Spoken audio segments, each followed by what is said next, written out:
Once upon a time, a powerful lion lived in a dense jungle. He was the king of the forest, but he was very cruel. Every day, the lion hunted the animals without mercy. Fear spread across the jungle. One day, all the animals gathered together to find a way to save themselves.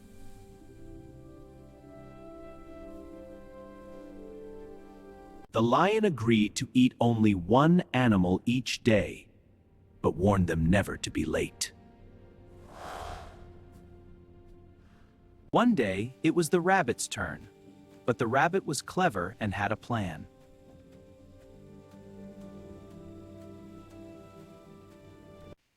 The rabbit told the lion about another lion who had insulted him.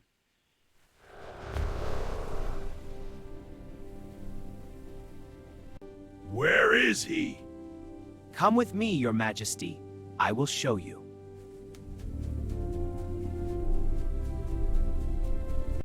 The lion saw his own reflection and believed it was his enemy.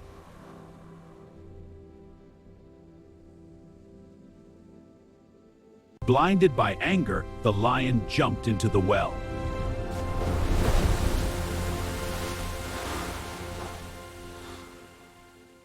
The clever rabbit saved everyone. Moral: intelligence is stronger than physical power.